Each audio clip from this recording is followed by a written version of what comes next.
Kebaikan Tuhan, boleh sama-sama mengucap syukur di pagi hari. Kita punya Allah yang luar biasa, amin.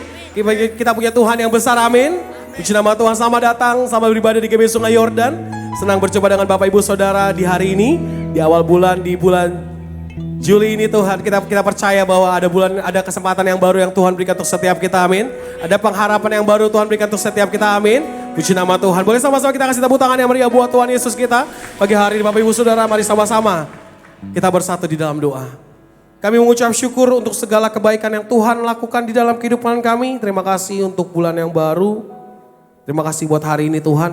Kami ada sebagaimana kami ada semua karena kasih Tuhan. Kami rindu menyembah Tuhan, kami rindu memuji melalui nama Tuhan. Saat ini Tuhan Yesus, kami percaya Kau hadir bersama dengan setiap kami. Dan Kau melawat setiap kami Bapa. Mari kuasai hati dan jiwa kami Tuhan. Ini hati kami Tuhan. Kami menaikkan syukur untuk segala kebaikan Tuhan di dalam kehidupan kami. Demi nama Yesus kami berdoa. Kami mengucap syukur. Yang percaya sama-sama kita katakan amin. Sekali lagi boleh berikan tepuk tangan yang meriah buat Tuhan Yesus kita di pagi hari ini. Terima kasih Tuhan.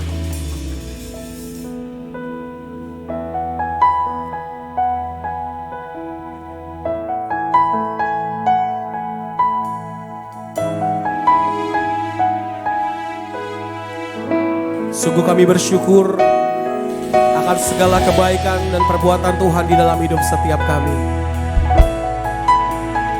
Kau Allah yang penuh kasih.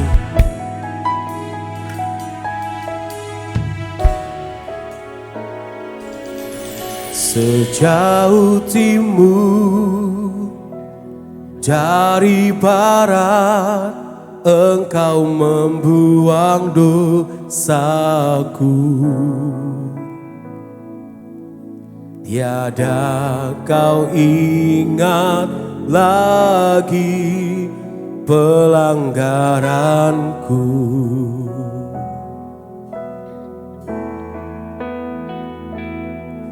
Jauh ke dalam tubir laut, Kau melemparkan dosaku.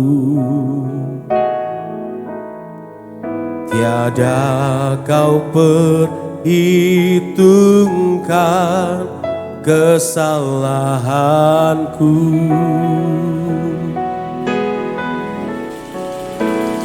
Betapa besar kasih pengampunanmu Tuhan.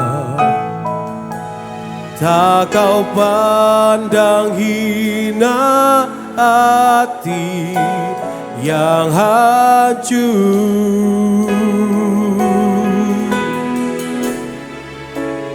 Ku berterima kasih kepadamu ya Tuhan. Pengampunan yang Kau beri, pulihkanku.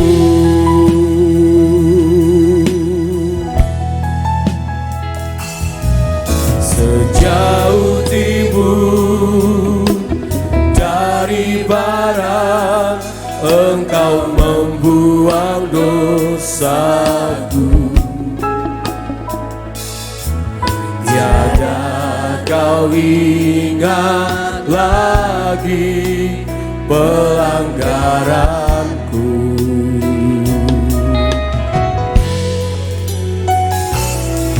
Jauh ke dalam tubir laut, Kau melemparkan dosaku. Tidak Kau perhitungkan lagi Tuhan. Kau Allah yang tidak pernah memperhitungkan segala kesalahan kami. Semua karena kasih-Mu Tuhan, semua karena kebaikan-Mu. Sama-sama yang percaya, katakan betapa besar kasih Tuhan. Betapa besar kasih pengampunan-Mu. Tak Kau pandang hina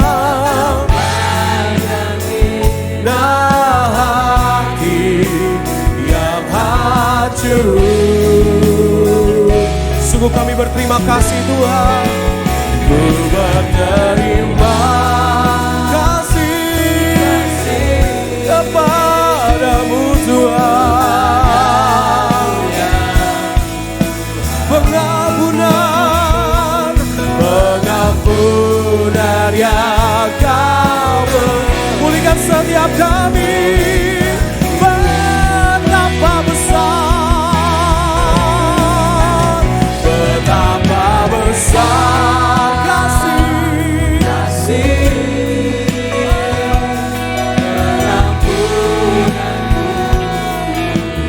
pengampunanmu.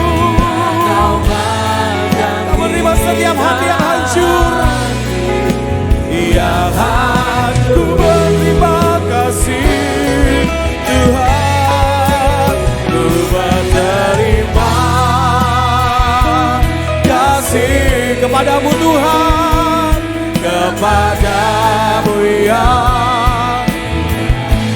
Pengampunan yang Tuhan beri. Mari sama-sama kita mau ambil saat teduh di hadapan Tuhan.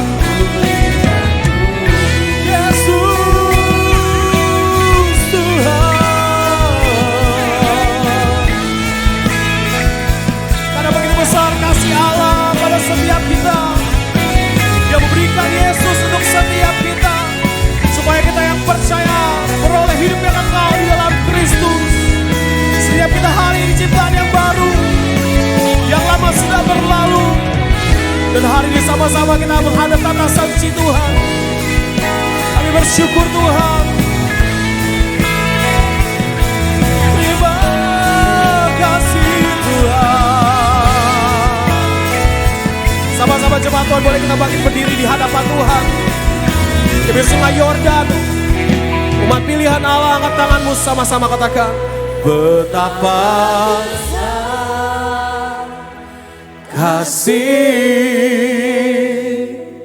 pengampunanmu Tuhan. Yang kami percaya Tuhan, Allah yang begitu baik dalam hidup setiap kami. Kau pandang hina hati yang hancur.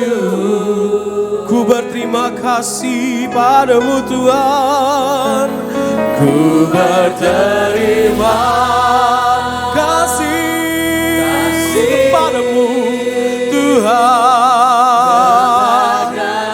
Mu ya Tuhan. Pengampunan yang Kau beri, pulihkanku.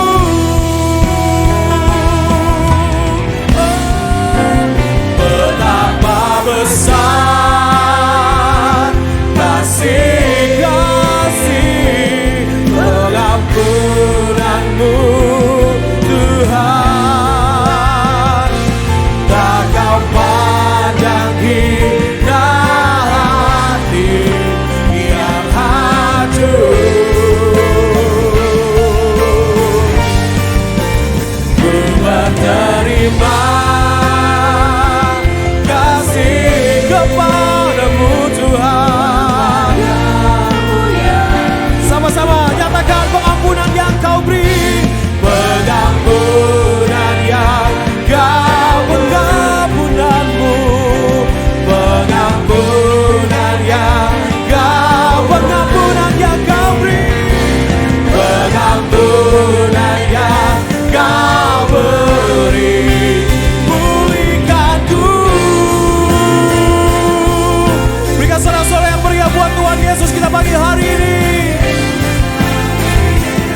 Biarkan setiap mulut menyembah Tuhan pagi hari ini.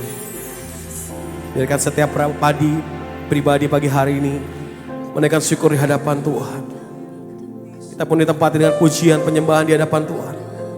Biar setiap pribadi pagi hari berjumpa dengan Tuhan, Penciptamu, Bapamu yang baik, Gembala Agungmu, dan mulai menaikkan syukurmu di hadapan Tuhan hari ini.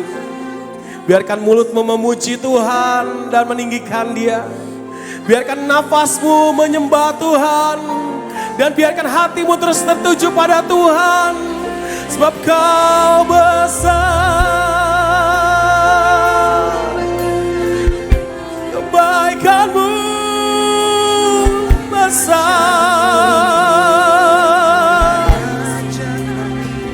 Dalam masyarakat,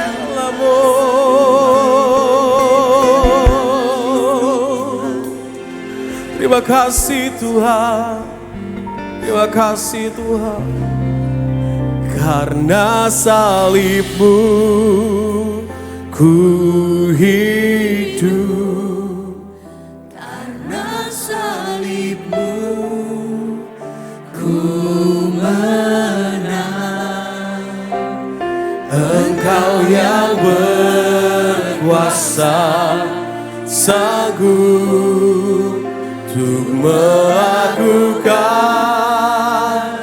mujizat. Karena salib-Mu, sama-sama katakan, karena salib-Mu ku hidup. Karena salib-Mu, Karena salib-Mu ku menang. Kau yang berkuasa Tuhan, Engkau yang berkuasa, sanggup untuk melakukan. Yang percaya sama-sama angkat tanganmu, sungguh-sungguh katakan, karena salib. Nyatakan pagi hari ini, declare it now. Oh, karena salib-Mu ku menang. Engkau yang bersanggup untuk melakukan mujizat. Katakan, di hidupku, di hidupku. Karena salib-Mu ku hidup. Karena salib-Mu ku Engkau yang berkuasa, Engkau yang berkuasa, sanggup melakukan mujizat-Mu, mujizat. Karena salib-Mu, karena salib-Mu ku hidup. Karena salib-Mu ku menang. Engkau yang berkuasa, sanggup untuk melakukan mujizat. Engkau yang berkuasa, Engkau yang berkuasa, sanggup untuk melakukan mujizat-Mu. Engkau yang berkuasa, sanggup untuk melakukan mujizat-Mu di hidupku. Berikan sorak yang meriah buat Tuhan Yesus kita, haleluya. Biar segala pujian, hormat dan kemuliaan kami berikan hanya bagi Raja kami yang hidup. Demi nama Yesus yang bersukacita, kami Sungai Yordan, sama-sama kita katakan amin. Haleluya. Yang bersukacita katakan amin. Boleh kasih salam kanan kiri depan belakangmu. Katakan, Tuhan sungguh baik. Haleluya. Yes. Dia Allah yang dahsyat. Dia Allah yang luar biasa. Yang bersukacita sama-sama pagi hari ini. Kita bertepuk tangan buat Tuhan. Hey. Sama-sama katakan pujian ini. Kau satu penuh kasih, dua penuh hikmat, tiga penuh. Kau mulia, suka, ada waktu duka. Kau setia dan selalu bersama Yesus. Kau membuatku tersenyum, membuatku tertawa, membuatku bahagia. Yesus, kaulah sahabat, selalu hadir setiap saat. Hatiku bersama siapa?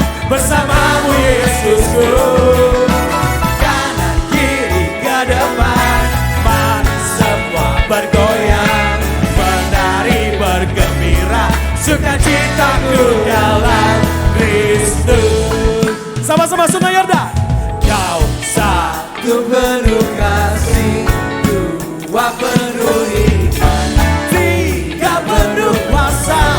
Kau mulia, kau ada waktu suka, ada waktu duka.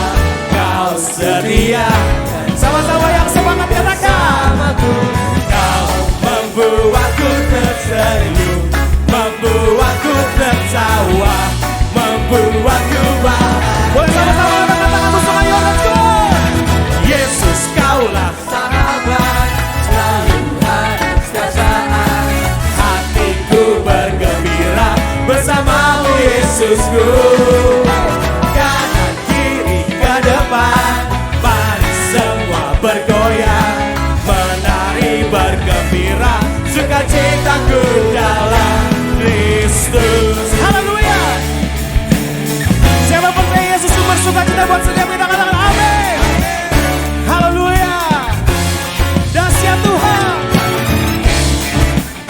Terpuji namamu Tuhan. Sama-sama yang sukacita. Yesus, kaulah sahabat, selalu hadir setiap saat. Hatiku bergembira, bersamamu Yesusku. Yang mau gerak sama-sama yuk. Kanan kiri ke depan, mari semua bergoyang, menari bergembira, sukacitaku dalam. Siapa yang bersukacita pagi hari, katakan amin. Orang yang bersukacita ada senyuman di wajahnya, amin. Lihat kanan kiri, katakan ayo sukacita sama-sama. Yes, saya lihat teman belakangmu, belum semua yang di belakang.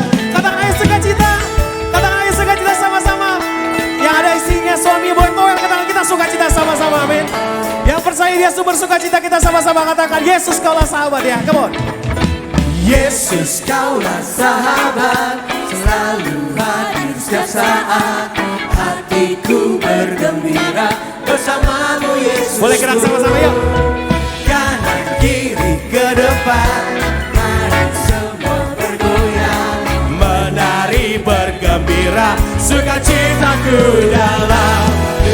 Yesus, kaulah sahabat, selalu hadir setiap saat. Hatiku bergembira, bersamamu Yesusku. Kanan kiri ke depan, mari semua bergoyang, menari bergembira, sukacitaku dalam Kristus. Sukacita katakan, sukacitaku dalam Kristus. Sukacita dalam Kristus, sukacitaku dalam Kristus. Haleluya. Berikan selamat yang meriah buat Tuhan kita. Siapa yang bersukacita katakan haleluya. Haleluya. Yesus kita luar biasa, kita punya Tuhan yang benar, katakan amin. Haleluya, terpuji namamu Tuhan. Kau Tuhan yang benar di dalam hidup setiap kami. Haleluya. Sama-sama bertepuk tangan buat Tuhan.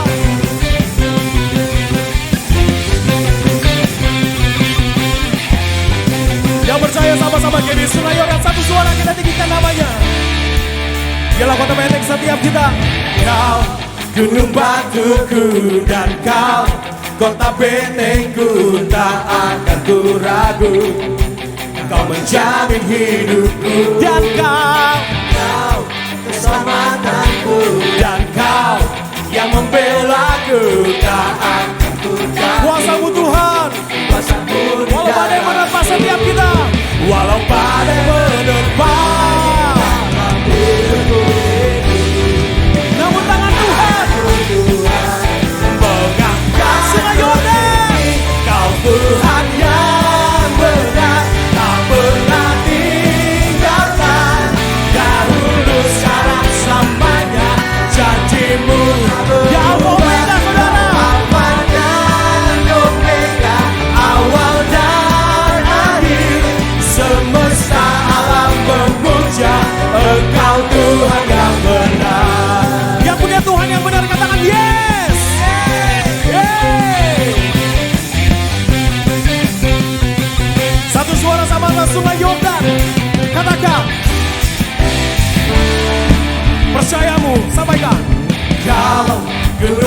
batuku dan kau, kota bentengku tak aku ragu. Kau menjamin hidupku, kau keselamatanku dan kau yang membelaku, tak akan ku takut. Kuasamu di dalamku, walau badai menerpa di dalam hidupku ini. Namun tanganmu yang semangat sama kau. One, two. Hanya benar tak pernah tinggalkan. Dahulu sekarang selamanya, janjimu tak berubah. Kau Alfa dan Omega, awal dan akhir. Semesta alam memuja Engkau Tuhan yang benar. Haleluya, Kau Tuhan yang benar. Kau juru selamat dalam hidup setiap kami. Haleluya. Apapun yang terjadi, kami mau nyatakan sekali Yesus, tetap Yesus selamanya. Sama-sama jemaat Tuhan katakan, walau badai menerpa di dalam hidupku ini, namun tanganmu Tuhan mengangkatku tinggi. Kau Tuhan yang benar, tak pernah tinggalkan. Dahulu sekarang selamanya, janjimu tak berubah. Kau Alfa dan Omega, awal dan akhir. Semesta alam memuja Engkau Tuhan yang adalah semesta. Semesta alam memuja, semesta alam memuja, semesta alam memuja Engkau Tuhan yang benar.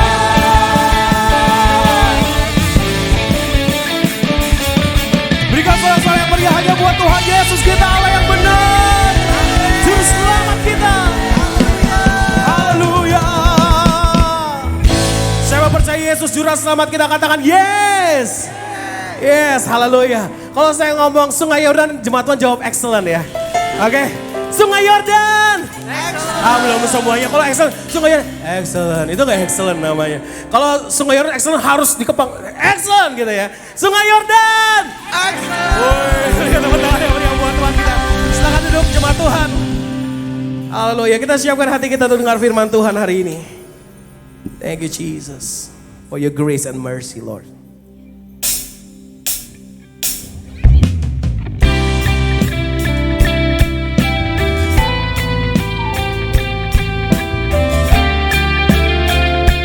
Biarkan kami lebih dalam menyembah Tuhan di dalam roh dan kebenaran. Jesus.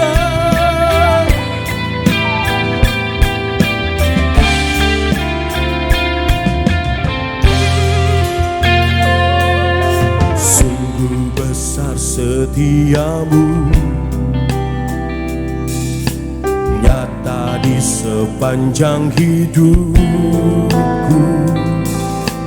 Caramu telah layakkan kehidupanku. Sama-sama katakan, tiada kata yang bisa,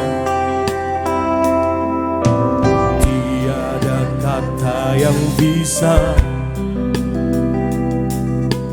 lukiskan indahnya Kau Tuhan. Bagimu segala pujian dan kemuliaan. Ku tinggikan Engkau Tuhan, melebihi segalanya. Lebih dalam ku menyembah, dalam roh dan kebenaran selamanya.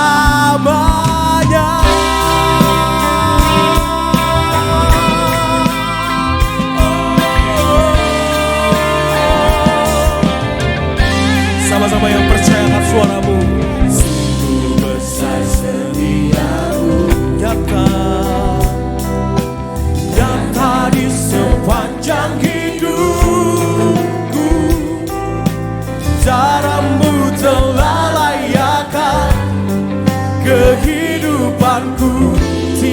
kata yang bisa, tiada kata yang bisa lukiskan indahnya Kau Tuhan. Bagimu segala pujian dan kemuliaan. Pujikan Engkau Tuhan, melebihi segala, lebih dalam ku menyembah dalam roh dan kebenaran. Katakan ku tinggikan Engkau Tuhan, melebihi segalanya. Oh, lebih dalam dalam roh dan kebenaran selamanya.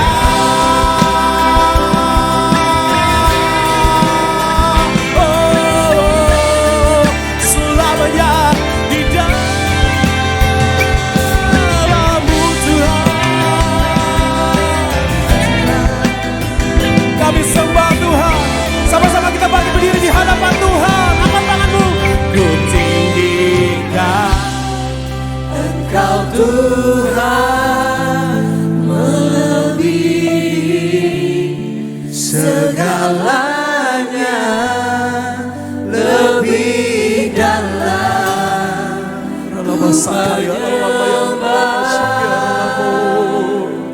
dalam roh. Kalau sepakat sama-sama pagi hari ini.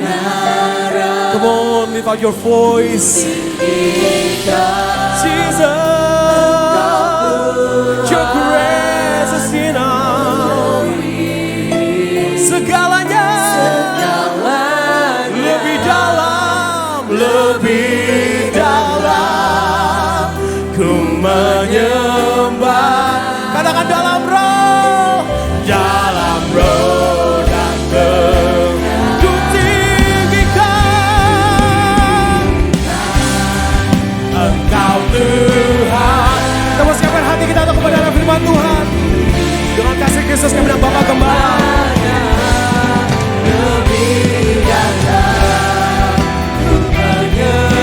Dalam roh dan kebenaran, dalam roh dan kebenaran, ku tinggikan Engkau Tuhan, melebihi segalanya, lebih dalam ku menyembah. Dalam roh dan kebenaran, dalam roh dan kebenaran, dalam roh dan kebenaran, dalam roh dan kebenaran selamanya.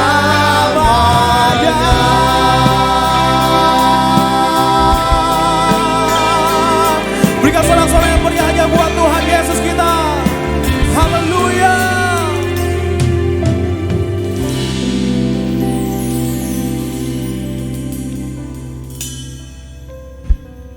Kami meninggikan Engkau ya Tuhan, karena Engkau layak untuk kami tinggikan. Engkau layak kami puji dan kami sembah ya Tuhan. Karena Engkau Allah yang begitu besar, pencipta segala sesuatunya. Allah yang begitu dahsyat.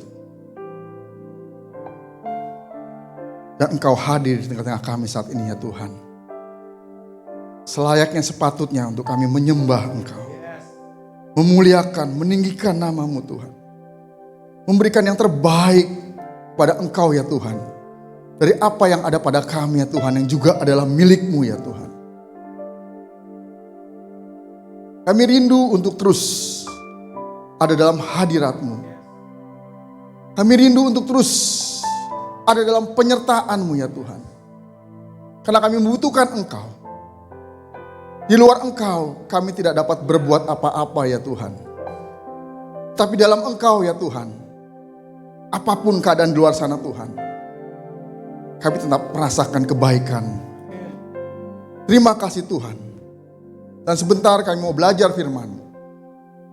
Kami rindu, kami haus dan lapar untuk mengetahui lebih lagi ya Tuhan, akan kebenaran, akan firman-Mu, akan kehendak rencana-Mu dalam kehidupan kami. Jika kami semakin dikuatkan, diteguhkan, kami siap diberkati oleh firman-Mu Tuhan. Berbicara pada kami, demi nama Yesus kami berdoa. Haleluya, amin. Silakan duduk.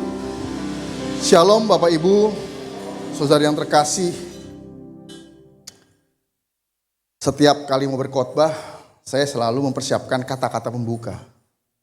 Supaya ya suasana lebih cair dan Bapak Ibu Saudara bisa mendapatkan, kalau bahasa marketing itu apa ya, hawanya gitu. Nah, tadi tiba-tiba saya terinspirasi dengan lagu. Yang badai gimana tadi? Ya, kok saya lupa ya. Walau badai menerpa di dalam hidupku ini, namun tangan-Mu Tuhan ku tinggi. Nah, saya jadi ingat bicara badai. Ya, saya ini kan penyuka dunia binatang. Saya selalu ambil ilustrasi dari dunia binatang. Saudara tahu banteng? Tahu banteng? Saudara tahu sapi? Banteng dengan sapi beda nggak? Beda. Ya, dari penampilannya aja, penampakannya sudah beda. Jadi bicara badai, sapi dengan badai, mereka punya insting bahwa akan ada badai.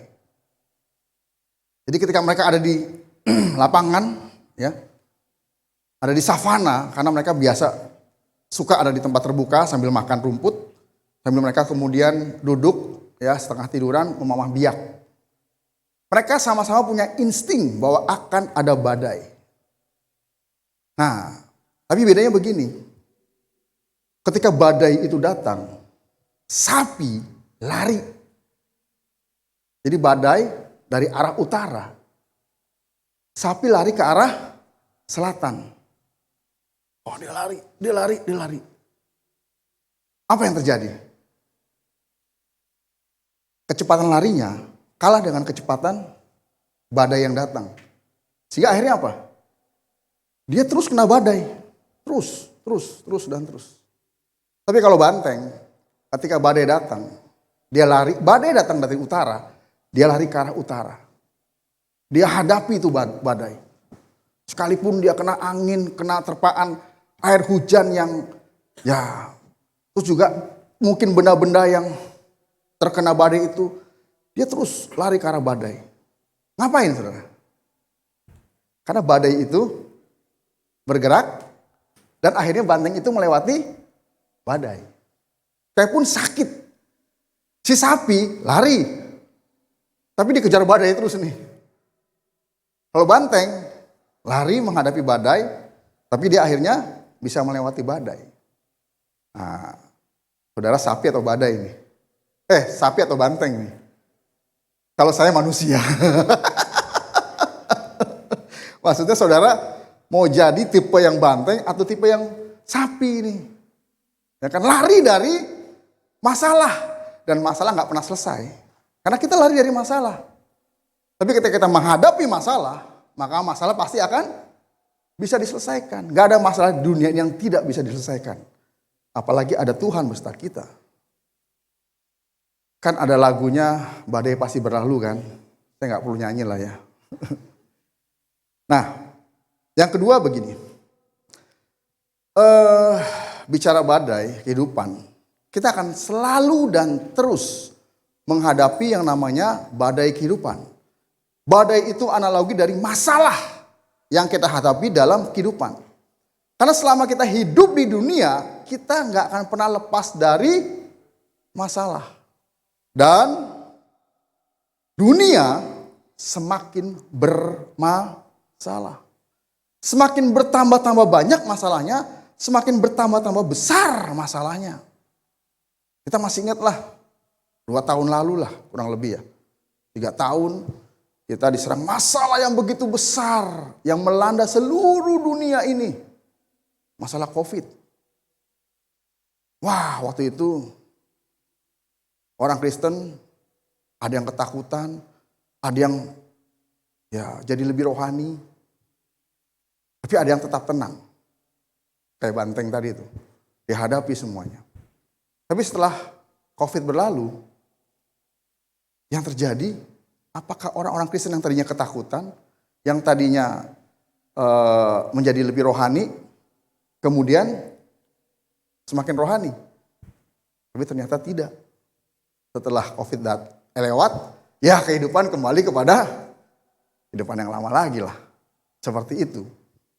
Ada satu hamba Tuhan mengatakan begini, sebetulnya kalau masalah yang melanda dunia, AIDS, ya kemarin COVID, itu sebetulnya tanda cinta kasih Tuhan kepada manusia. Kenapa? Tuhan mengingatkan supaya manusia sadar, saya ini makhluk lemah. Saya nggak kuat. Dan saya butuh kekuatan yang lebih daripada masalah yang ada. Yaitu Tuhan. Makanya manusia kalau tidak merasa butuh Tuhan, dia akan diizinkan, masalah akan menimpa. Semakin dia tidak percaya Tuhan, masalah semakin besar. Kenapa? Supaya orang ini akan mengakui bahwa dia nggak berdaya. Tapi banyak manusia yang tidak sadar. Akhirnya ya hancur hidupnya. Nah, beberapa waktu yang lalu, hari Kamis lalu ya. Hari Kamis lalu dan sebelumnya 2 minggu lalu, itu saya ketemu dengan Pak Kiki Cahyadi yang sebagai Ketua BPD DKI Jakarta. Hari Kamis lalu saya khotbah di ibadah pelepasan jenazah dari salah satu pengurus Perwil Jakarta Pusat, di mana saya sebagai sekretaris Perwil Jakarta Pusat, karena ketua Perwil yaitu Pak Pendeta Inengah masuk rumah sakit. Kenapa? Karena jatuh. Kakinya, dengkulnya ini, mangkoknya ini pecah. Tahu nggak masalahnya kenapa? Sepele. Dia habis cuci mobil, lalu dia keringin, dia tutup dengan cover, tiba-tiba angin datang. Tapi bukan badai ya. Angin datang, covernya itu kesingkap. Kena ke dia. Dia jatuh. Kakinya duluan di dengkul. Pecah. Dia bilang, ya karena saya sudah tua, jadi saya kalah, dengkul saya kalah sama aspal. Gitu. Nah, terus setelah saya khotbah pelepasan, memang sehari sebelumnya Pak Kiki telepon saya.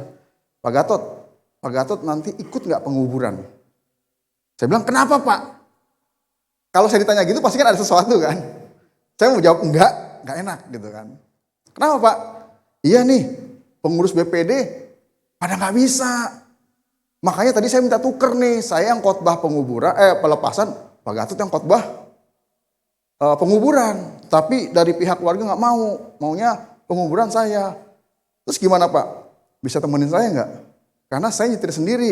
Oh ya sudah Pak, oke, siap Pak, saya gitu. Bisa ya, bener ya, bisa. Ternyata hari itu ada 2 pengurus BPD yang bisa, yaitu Pak Riki dan Bu Rusti, suami istri. Tapi kedua suami istri usianya sama-sama 72 tahun. Akhirnya kita berangkat pakai mobil Pak Riki, saya setir tuh pulang balik dari sini ke Sentosa, yang sebelahnya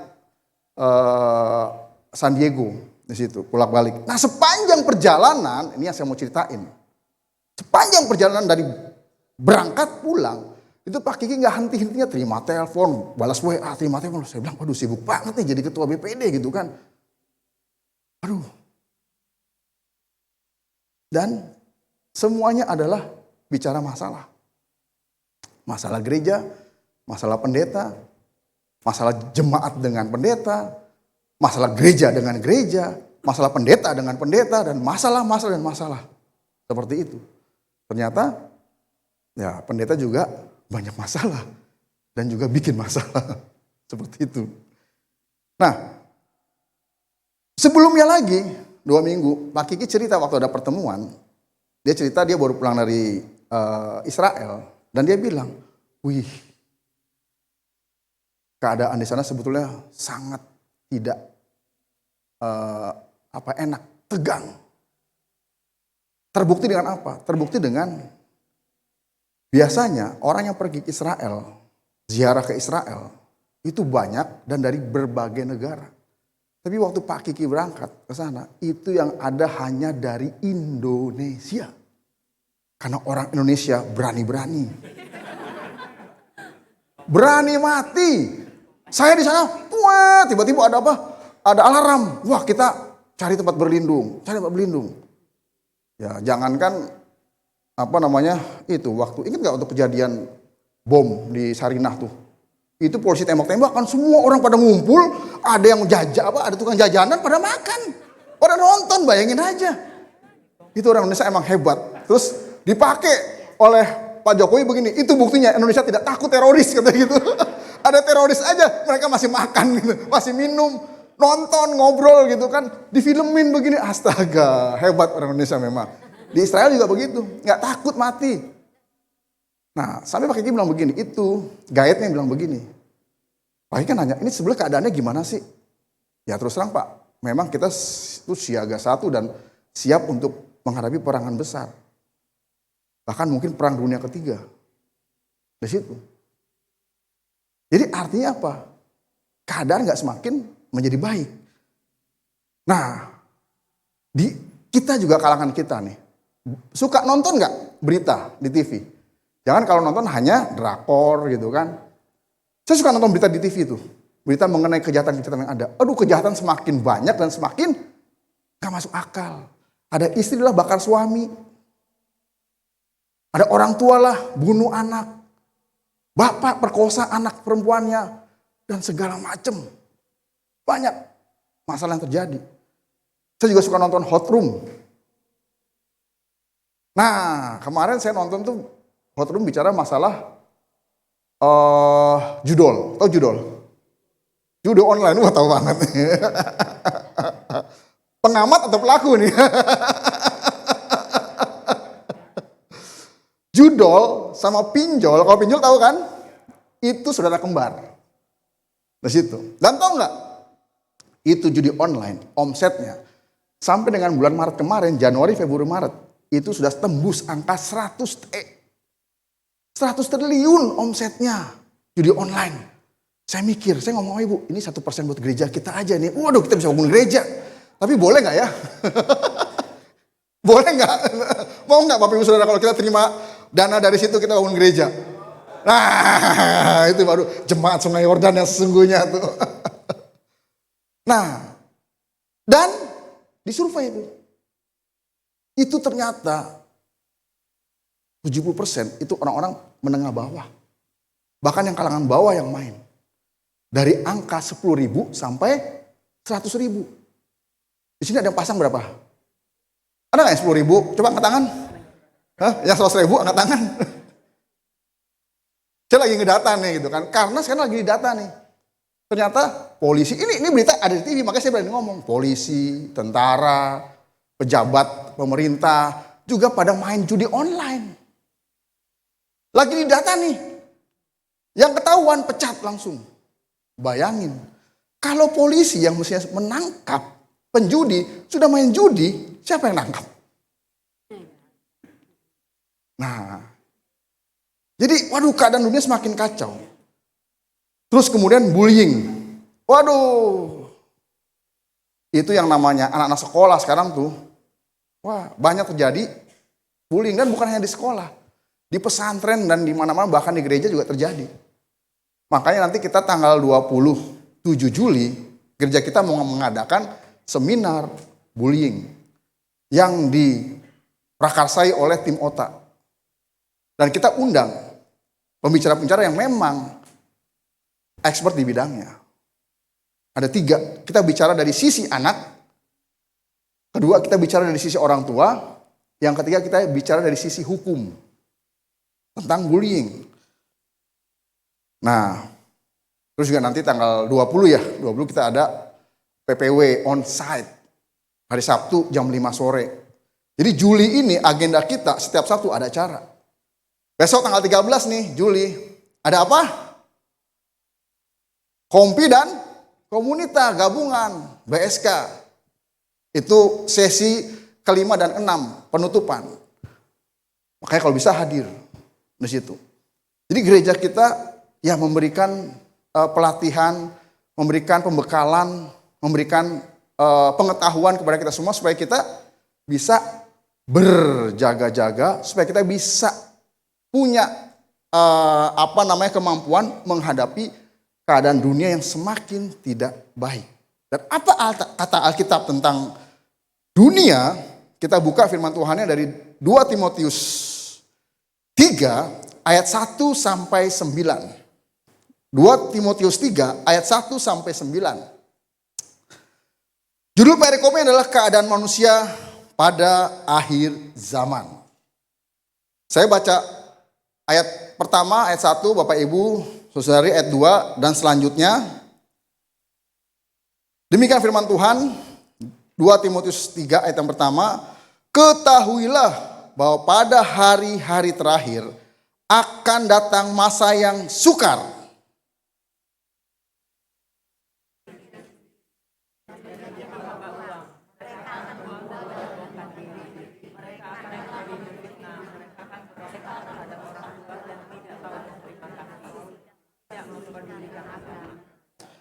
Tidak tahu mengasihi, tidak mau berdamai, suka menjelekkan orang, tidak dapat mengekang diri, garang, tidak suka yang baik.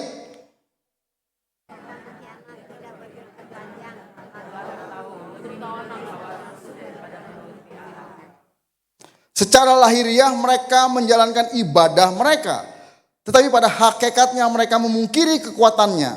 Jauhilah mereka itu.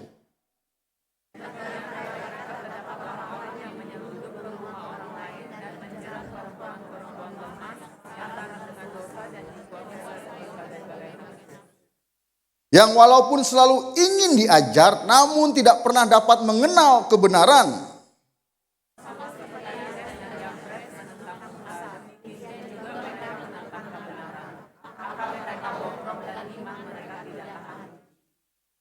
Tetapi sudah pasti mereka tidak akan lebih maju, karena seperti dalam hal Yanes dan Yambres, kebodohan mereka pun akan nyata bagi mereka semua.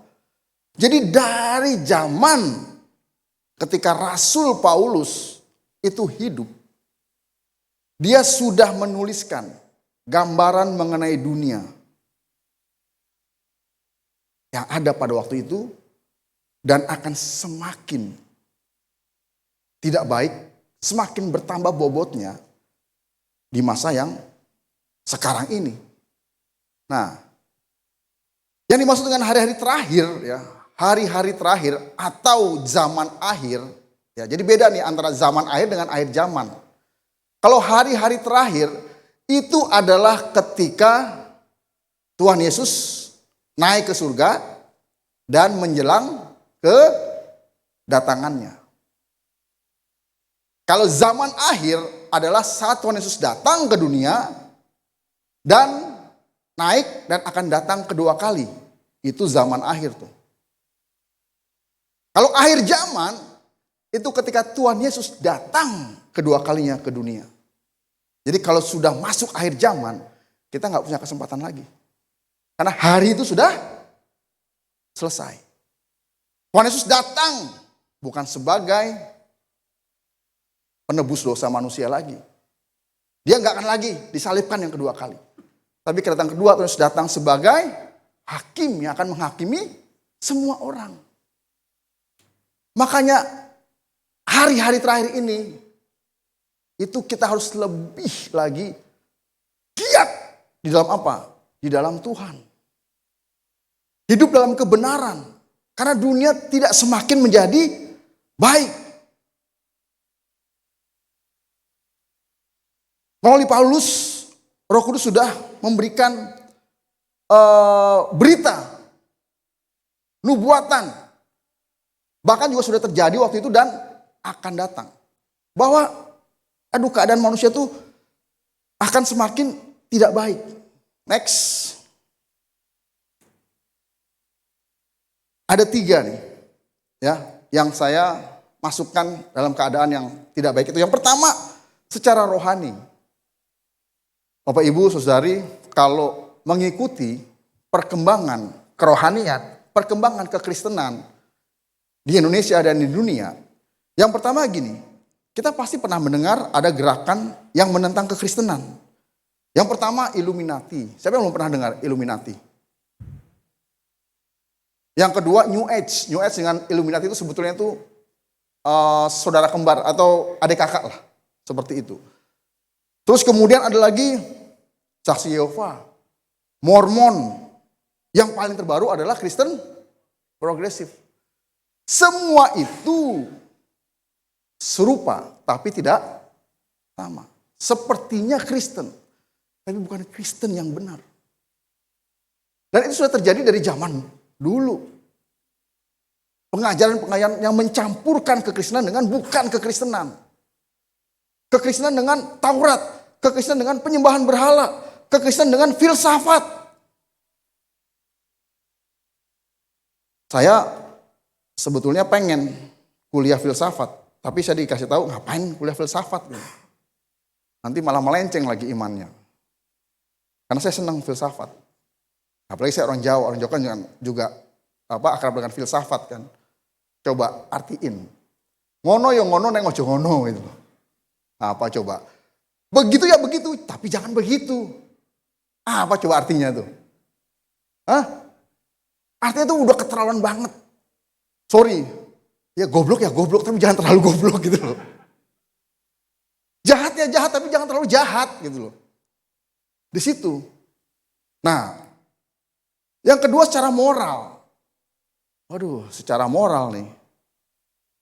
Kalau kita baca ya dalam firman Tuhan, itu ayat 6 mengatakan begini, sebab di antara mereka terdapat orang-orang yang menyelundup ke rumah orang lain dan menjerat perempuan-perempuan lemah yang syarat dengan dosa dan dikuasai oleh berbagai-bagai nafsu. Maksudnya begini, ada guru-guru palsu yang masuk ke rumah-rumah di mana di situ ada perempuan-perempuan yang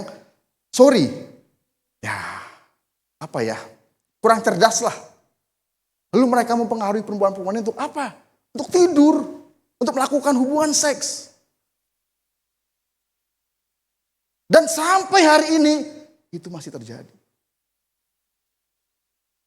Kalau saya cerita tentang hal-hal yang tidak baik, yang saya tahu, yang saya dengar, bukan saya sedang membuat saudara tuh jadi merasa nggak nyaman segala. Enggak, tapi justru supaya saudara tuh sadar bahwa dunia itu semakin tidak baik.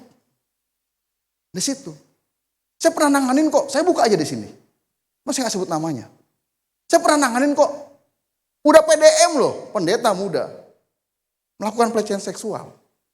Dan korbannya nggak cuma satu. Dan ketika saya dan ibu mewawancara si korban, jijik saya dengarnya. Kenapa? Karena si perempuan sudah bilang, Bang, abang udah punya istri loh. Saya lagi ada masalah sama istri saya. Saya nggak dapat dari istri saya. Akhirnya ngajak perempuan ini untuk berhubungan badan. Bilang lagi yang paling parah lagi, Bang, abang kan pendeta. Tetap dia melancarkan aksinya. Aduh, secara manusia, saya pengen tonjok itu orang. Bener loh. Lo gila. Lo pendeta. Lo sudah khotbah. Lo sudah jadi, pengurus gereja dan lain-lain. Itu baru satu kasus. Belum kasus yang lain yang lebih parah. Dan itu terjadi. Makanya kadang saya tuh agak kurang nyaman ketika saya ikut pertemuan-pertemuan di BPP, di BPD yang membahas masalah-masalah itu. Malah sekarang saya diminta diangkat jadi tim khusus untuk pengembangan gereja, untuk penyehatan gereja. Saya berpikir, Tuhan, gereja saya yang masih harus dikembangin nih, masih harus disehatin. Kok saya sudah ditunjuk untuk membantu mengembangkan dan menyehatkan gereja orang lain. Saya pikir-pikir, emang gereja kita sudah waktunya, saya sudah waktunya. Oh, saya dapat begini. Gereja kita sudah masuk dalam pemulihan. Dengan apa? Dengan kemarin perpuluhan sudah kita kelola sendiri. Itu hal yang terakhir tuh. Cuma tinggal satu nih. Saya masih berpikir berdoa nih. Tentang gedung nih gitu kan. Gedung sih sudah aman gitu kan. Tapi masih satu gereja 2 gedung kan. Entah kita gabung, entah kita bagaimana kan. Di situ. Jadi secara moral tuh gerakan LGBT semakin masif. Saya cerita. Saya punya teman. Terus dia sekarang jadi gembala. Belum menikah, masih bujangan. Orangnya keren. Wih, penampilannya cute. Banyak yang suka, tapi dia nggak mau. Ternyata ujung-ujungnya, satu hari Bu Rode lagi jalan sama Pak Jo ke Blok M Plaza. Waktu pulang, ketemulah orang ini. Karena kan dia teman saya juga Bu Rode. Ternyata dia lagi sama komunitasnya LGBT. Dan ketika disapa, ditegur Bu Rode, dia ngaku. Ini sisi lain dari kehidupan saya, Bu Rode. Bu Rode cerita ke saya. Dan kemarin saya dapat peneguhan. Kan kemarin kita ada acara seminar pelatihan excellent kan, ministry. Itu pembicaranya Pastor Caleb itu juga ternyata kenal. Karena beliau yang ngomong sama saya. Pak, kenal nggak sama ini? Oh, kenal. Wah, gini cerita-cerita. Sampai cerita itu akhirnya saya bilang gini. Dia dulu yang nanya. Terus gimana Pak sekarang gerejanya, komunitasnya masih jalan? Masih sih. Dulu saya pernah diminta tuh 2 tahun untuk membina mereka. Ada 50 loh. 50 anak-anak muda. Tadi saya mau tarik ke gereja kita. Tapi untung gak jadi gitu. Saya sudah 2 tahun membina mereka. Tapi mereka punya pola lain. Mereka punya teologi yang lain. Yang bertentangan dengan saya. Akhirnya saya mundur. Kenapa? Mereka akhirnya jadi pecah. Ada yang setuju, ada yang enggak. Ada yang mau tetap saya bina, ada yang enggak. Saya bilang udah daripada kalian pecah, saya mundur deh. Karena juga saya melihat, waduh ini gak bisa, susah. Dan akhirnya saya tahu dari Pastor Caleb kemarin tuh. Ternyata teman saya ini memang dari dulu LGBT. Dan dia bilang, Pak gak cuma dia, si Anu juga. Hah? Astaga, saya bilang. Gereja loh.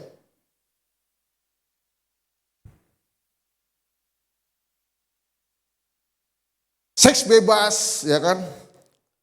Kemudian budaya-budaya baru, kebiasaan-kebiasaan baru yang dulunya nggak ada, sekarang ada, apalagi di kalangan anak muda, yang menggambarkan bahwa moralitas semakin menurun. Semakin menurun. Kenapa? Ya karena mereka tidak mendapatkan pendidikan yang baik dan benar. Baik itu di rumah, atau mungkin di gereja, atau mungkin di sekolah, atau mungkin memang ya. Yang ketiga secara iptek, ilmu pengetahuan dan teknologi. Sekarang banyak, ya yang kita tahu yang dari dulu kan ada tuh apa namanya cloning ya kan. Iptek itu membuat manusia itu semakin melupakan Allah. Kalau tidak didasari dengan iman yang betul, yang benar.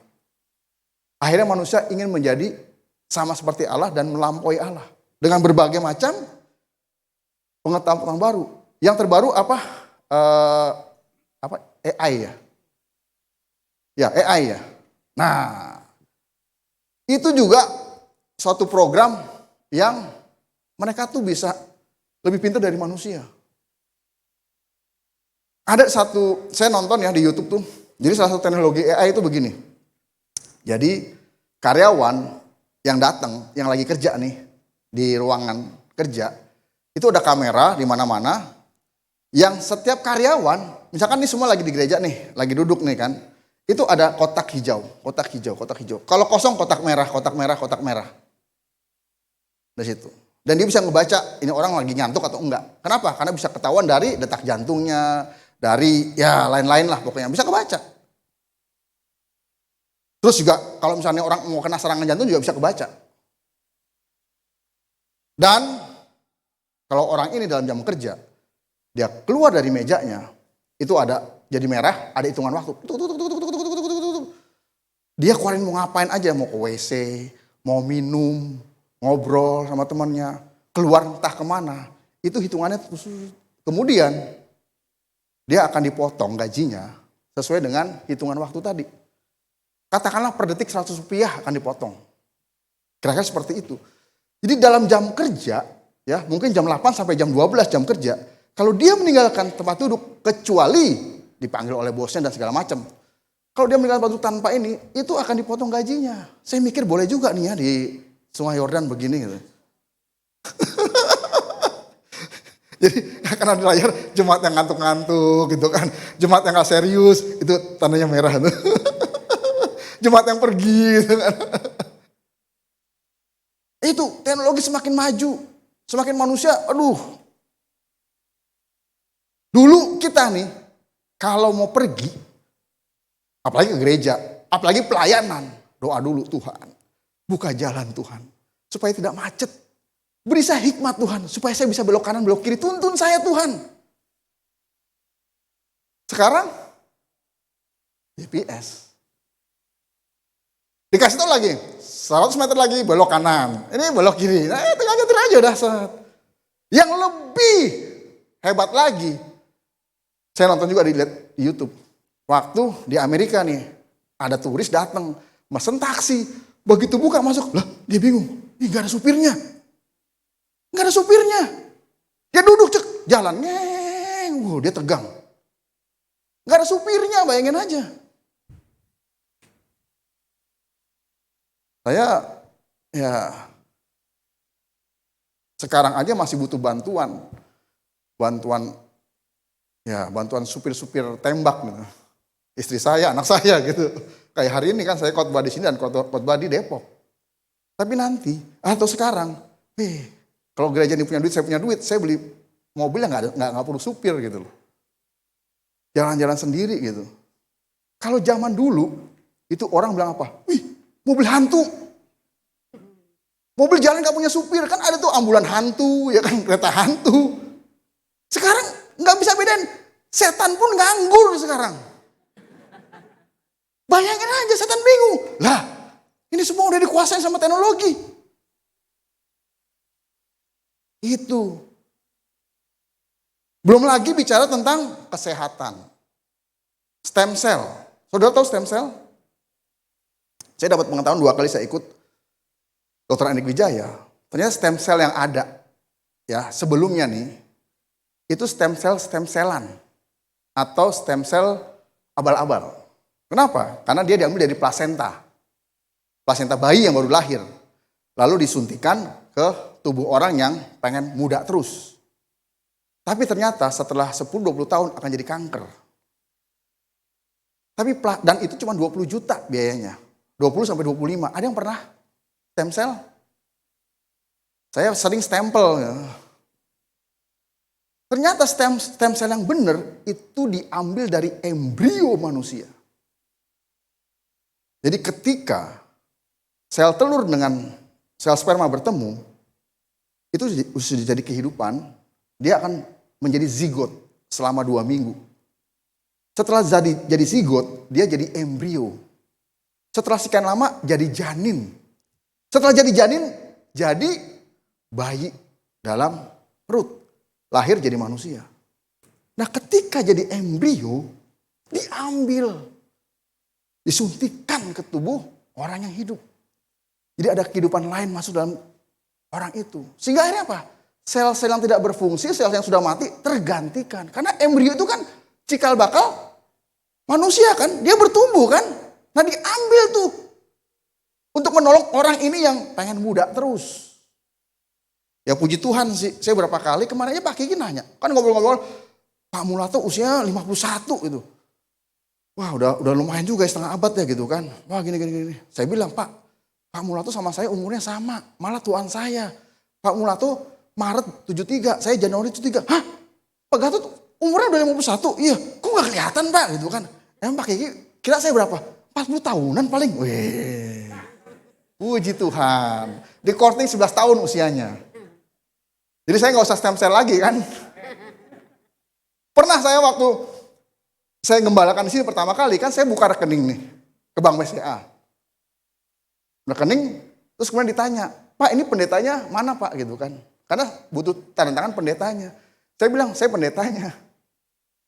Waktu itu saya buka rekening untuk Depok apa Rosi ya, saya pendetanya. Hah, Bapak pendetanya? Iya. Emang kenapa Bu? Muda banget. Emang Ibu kira umur saya berapa? Paling gak lebih dari 35 katanya. Wih. Cuman saya bilang sama Ibu, satu sisi saya bersyukur, senang dia kelihatan muda, tapi satu sisi tantangan buat saya. Kenapa tantangan buat saya? Karena saya selalu dianggap anak muda. Ketika saya jadi gembala, ini masih muda nih. Hampir-hampir gak punya wibawa gitu. Makanya saya bilang, makanya Mas kamu kalau khotbah jangan kebanyakan cekak-cekikik. Di situ. Next.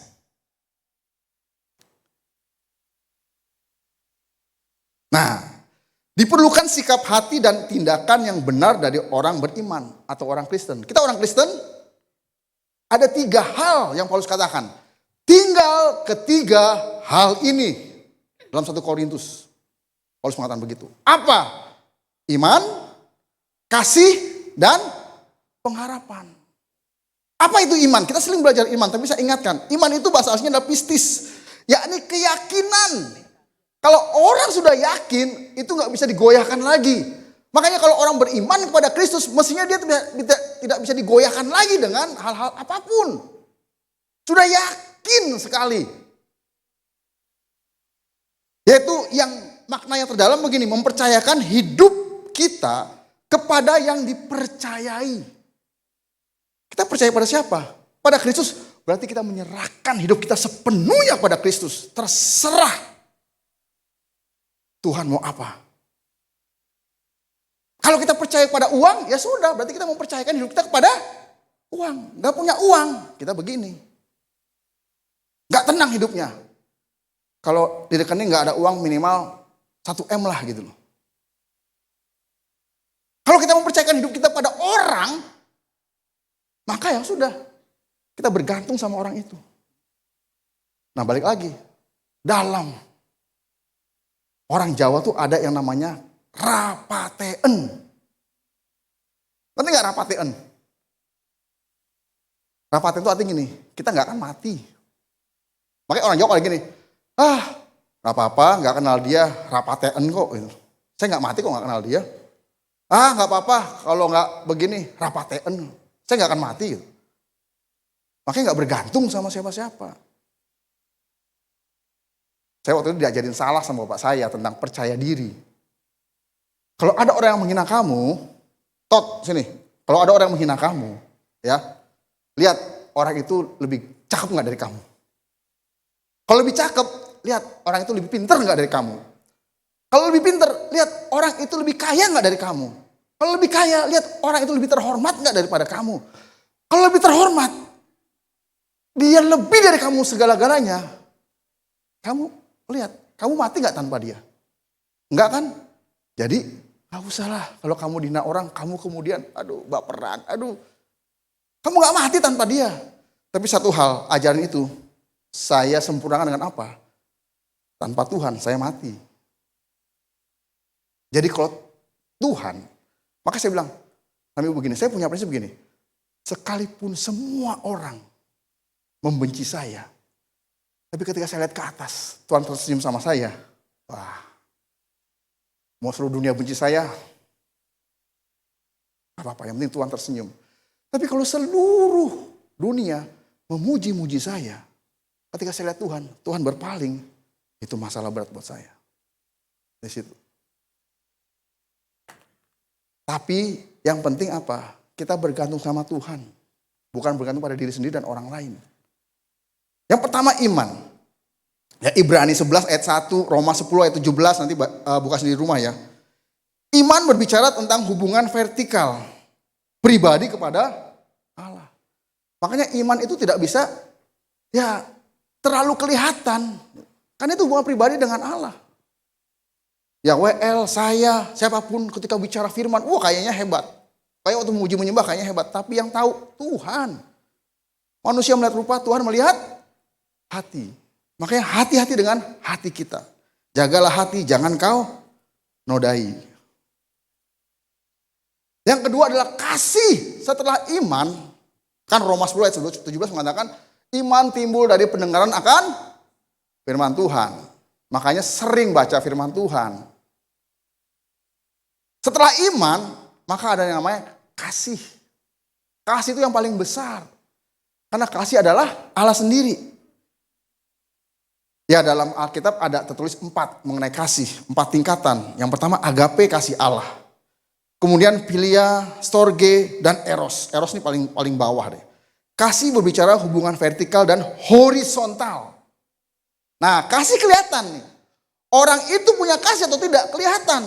Kenapa? Karena kasih berbicara hubungan vertikal dan horizontal. Kasihlah Tuhan Allahmu dengan segenap hati, dengan segenap kekuatan, segenap jiwa, dan kasihlah sesama manusia. Jadi kalau orang berkata, saya mengasihi Allah, tapi tidak mengasihi orang lain, bohong. Yang ketiga, pengharapan. Dalam bahasa Yunani elpis, yaitu ekspektasi ya, ekspektasi sesuatu yang mau dicapai. Kepada sesuatu yang di depan, yakni janji atau sesuatu yang menjadi tujuan hidup kita. Ya, Roma 5 ayat 2, Roma 8 ayat 24 sampai 25. Kalau Roma 5 ayat 22 tuh pengharapan kita sebagai orang Kristen adalah apa? Kehidupan kekal. Makanya apapun yang terjadi di dunia ini, kalau kita punya pengharapan kepada kehidupan kekal, kita nggak akan goyah. Kemudian Roma 8 ayat 24 sampai 25. Pengharapan apa sih yang kita miliki sebagai orang Kristen? Pengharapan yang belum kelihatan atau tidak kelihatan. Apa yang belum kelihatan? Apa yang belum ada saat ini? Berharap punya rumah mewah, kelihatan. Berharap punya mobil mewah, kelihatan. Berharap punya banyak uang, kelihatan. Berharap punya istri, suami yang cantik, yang ganteng, kelihatan. Tapi pengharapan apa yang belum kita lihat saat ini?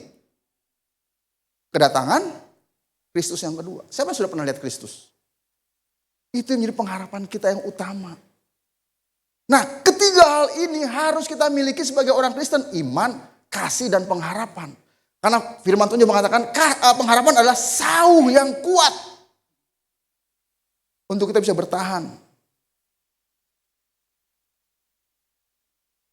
Suatu ketika ada percobaan. Tikus. Seekor tikus ditutup sama sebuah wadah yang tidak tembus cahaya. Ditaruh, ditutup. Satu lagi tikus ditutup juga dengan tutup yang sama, wadah yang sama, tapi atasnya dibolongin sedikit. Mana yang lebih bertahan hidup? Tikus yang wadah itu ada bolong hidup. Kenapa? Karena dia masih melihat cahaya. Bukan masalah nggak ada oksigen, tapi dia melihat cahaya. Itu pengharapan. Makanya dia bisa bertahan hidup. Nah, kalau kita nggak punya iman, nggak punya kasih, nggak punya pengharapan, maka kita akan gampang nih tergerus oleh dunia ini. Nah, ini bicara firman Tuhan. Pak, tapi kan kita hidup di dunia kan nggak hanya berbicara firman Tuhan, betul? Karena kita masih menapak di dunia, menapak di bumi. Kita masih butuh yang namanya kerja, usaha, yang namanya sekolah, yang namanya hal-hal yang sehari-hari, Pak. Kita masih butuh hidup normal, betul. Lalu apa yang harus kita miliki supaya kita sebagai orang Kristen bisa mengatasi keadaan zaman yang semakin tidak baik? Next. Orang beriman membutuhkan yang namanya hikmat untuk menghadapi dunia yang semakin tidak baik ini. Mazmur 111 ayat 10, Amsal 9 ayat 10 itu berkata apa? Permulaan hikmat adalah takut akan Allah. Takut akan Tuhan. Takut akan Tuhan adalah permulaan hikmat. Jadi takut akan Tuhan itu baru permulaan hikmat. Masih ada lagi hal-hal yang menyertai. Apa itu aja? Yang pertama adalah visi. Seorang hidup di dunia ini perlu memiliki tujuan hidup. Bapak Ibu punya tujuan hidup gak? Apa tujuan hidup Bapak Ibu? Waktu saya bertobat SMA, saya dapat visi dari Tuhan. Baik melalui impresi yang saya terima, maupun melalui nubuatan dari hamba Tuhan, bahwa suatu hari nanti saya akan melayani Tuhan sepenuh waktu dan akan mengembalakan. Itu waktu SMA. Lulus SMA. Jadi saya sudah punya tujuan hidup saya. Suatu hari nanti saya akan melayani Tuhan sepenuh waktu dan akan mengembalakan. Dan saksinya ibu. Karena waktu kami pacaran saya bilang, artinya apa? Kalau kamu mau terus, ayo. Saya akan jadi hamba Tuhan. Saya akan jadi gembala. Kalau mau, jalan. Kalau nggak mau, saya paksa. Ternyata mau. Sejalan, sevisi, bergandengan tangan, berlari. Aduh, indah bener dah. Tanpa tujuan ibarat kapal berlayar tanpa arah. Tahu kapal berlayar di lautan luas? Ada rambu-rambu. Ada petunjuk arah. Apa yang menjadi patokan mereka? Kompas. Lintang derajatnya mereka harus tahu. Dan mereka harus, saya pernah saya. Sekian, ya 1 menit lah saya setir kapal patroli. Ya, saya sempat itu kemudi. Ini mau setir. Ternyata itu ada lubang, kemudian ada tanda, dan itu ada satu patokan ini. Jadi setir itu kita harus nyamain nih dengan ini. Jadi kalau begini, kita putar sedikit supaya nyatu lagi. Sama ada garis gitu loh. Kalau begini kita nyimpang. Pesawat ada petunjuknya di atas. Ada polisi yang stop. Lewat. Nggak ada. Tapi mereka tahu arah tujuannya. Dengan demikian bila kita telah memiliki tujuan hidup, niscaya kita akan berjuang agar dapat meraihnya. Minimal dapat mendekati tujuan kita. Amsal 29 ayat 18. Jadi kalau kita punya tujuan hidup, apa yang mau kita capai, itu yang kita kejar. Akhirnya kita bisa capai. Kenapa? Karena kita mengusahakannya. Kalau kita nggak punya tujuan hidup, hari ini mau jadi dokter, besok menjadi insinyur, besok menjadi apa, besok menjadi master, terus gimana coba? Kuliahnya nggak beres-beres, baru kuliah 1 semester, aduh nggak suka lah. Saya pindah deh kuliah ini deh. Aduh nggak suka. Akhirnya dia hebat, begitu CV. Wih, pernah kuliah di sini. Tapi nggak lulus gitu loh. Banyak tempat kuliahnya. Next. Setelah visi. Next. Oh sorry, sebelum. Yang kedua apa setelah visi? Pengetahuan. Kita sepakat perkembangan ilmu pengetahuan dan teknologi semakin hari semakin berkembang. Untuk dapat mengikuti perkembangan ilmu pengetahuan dan teknologi, kita harus berpengetahuan. Caranya adalah dengan menuntut ilmu semaksimal mungkin, baik melalui lembaga formal maupun non-formal. Melalui media yang kian menjamur dan gampang. Kita buka nih. Menuntut ilmu tidak bertentangan dengan firman Tuhan, asal ilmunya jangan ilmu santet. Ilmu yang benar, asal jangan ilmu bagaimana supaya saya bisa menang judi. Ilmu jangan bagaimana saya bisa menipu. Ilmu yang benar. Bahkan sebaliknya diwajibkan. Firman Tuhan mengatakan orang bijaksana menambah ilmu. Amsal 1 ayat 5. Sebab pengetahuan itu sangat berharga. Amsal 8 ayat 10. Bahkan orang miskin tapi pandai akan lebih baik. Pengkhotbah 4 ayat 13. Orang miskin tetapi pandai akan lebih baik daripada orang kaya tapi bodoh. Apalagi udah miskin, bodoh. Next. Pengetahuan ini bisa kita baca dengan kita membaca, banyak membaca. Yang kedua, keahlian. Di samping kita dituntut untuk berpengetahuan, variabel penting yang tidak bisa kita tinggalkan adalah skill atau keahlian. Kembangkan skill kita sesuai dengan apa yang ada pada kita, yaitu bakat, kemampuan, talenta, supaya kita tidak canggung lagi bila hendak terjun ke dunia kerja masyarakat yang lebih luas. Sebab tidak bisa dihindari bahwa dunia saat ini membutuhkan orang-orang yang berkualitas. Jadi kita tidak akan memiliki kualifikasi tertentu sesuai permintaan masyarakat. Jadi kita tidak memiliki, jelas akan tertendang, kalau kita nggak punya kualitas yang dibutuhkan, kita akan tersingkir. Sehingga menjadi terbelakang. Berkualitas bukan sekedar pintar secara teori pengetahuan. Kalau pengetahuan itu sebatas teori. Tetapi sekaligus memiliki keahlian yang handal dan keterampilan yang memadai. Keahlian itu yang bicara tentang fisik. Main musik itu selain pengetahuan juga keahlian. Kalau main keyboard cuma punya pengetahuan tapi nggak punya keahlian, suruh main belum tentu bisa. Jadi teori harus dibarengi oleh praktek. Jadi selain pengetahuan juga harus punya keahlian. Selain belajar juga harus berlatih. Makanya singer, pemain musik, masuk pengkhotbah, itu harus berlatih. Jangan cuma punya pengetahuan. Ya Pak, saya hafal ayat, saya hafal firman, tapi tidak pernah latihan untuk berkhotbah. Yang ketika berkhotbah baca aja udah. Next. Nah, berikutnya adalah kita harus memiliki akal atau jiwa yang sehat. Ini berbicara tentang attitude. Akal sehat sangat dibutuhkan dalam menghadapi segala situasi yang ada. Dengan akal sehat, orang mampu menjadi tenang dan berpikir positif. Serta tidak merespon secara sporadis atau brutal. Akal sehat terdapat dalam jiwa yang sehat. Jadi kalau kita nggak punya akal sehat, kita nggak punya attitude.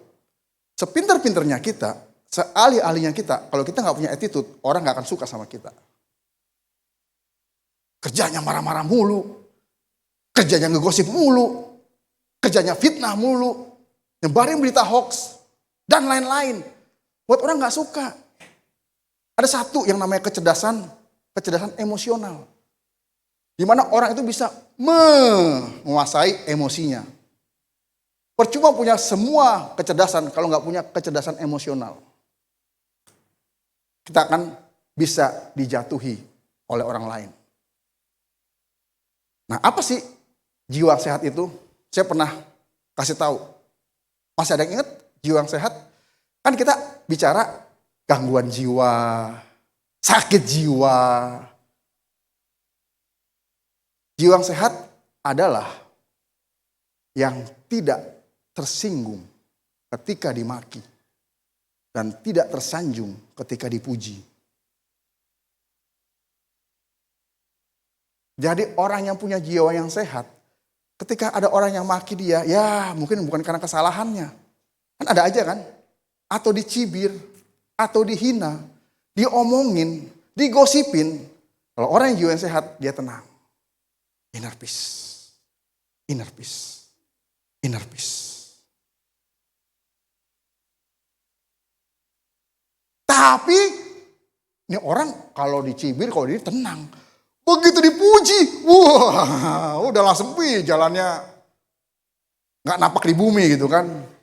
Itu nggak sehat jiwanya.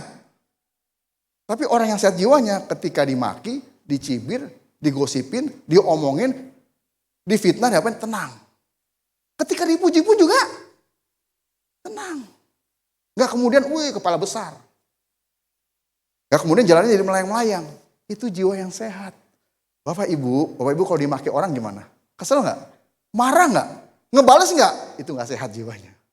Bapak Ibu kalau dipuji orang, kepalanya jadi besar nggak? Jadi, waduh, ngomong kemana? Tadi gua dipuji lo sama dia. Gua dipuji, disebarin semua, tulis di medsos. Gua dipuji. Seolah-olah semua orang harus tahu.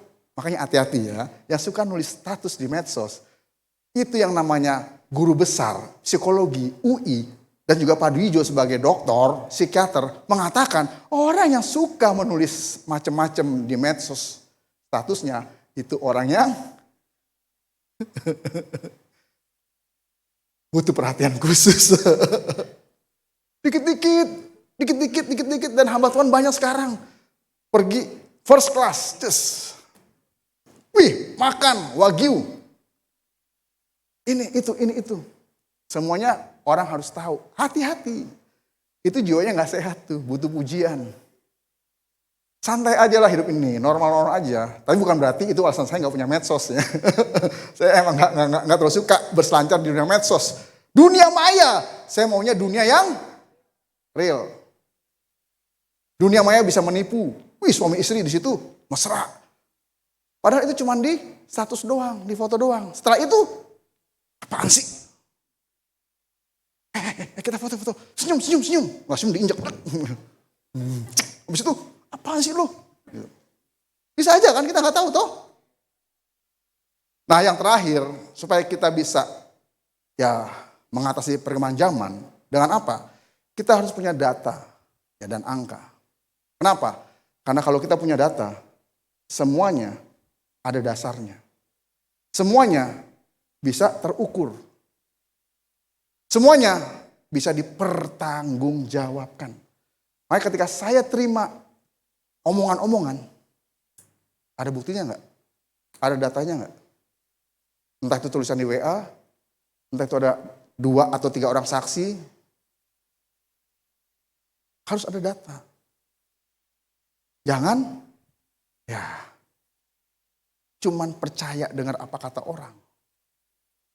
Karena bukan berarti orang itu nggak bisa dipercaya, tapi bisa aja salah infonya. Salah infonya bisa saja. Makanya perlu cek and recheck. Sekalipun acara di TV cek and recheck sudah tidak ada. Tapi kita harus punya yang namanya hikmat. Yang pertama adalah visi. Yang kedua adalah pengetahuan. Yang ketiga adalah keahlian. Yang keempat adalah apa? Attitude. Yang kelima adalah akal yang sehat. Yang terakhir adalah data.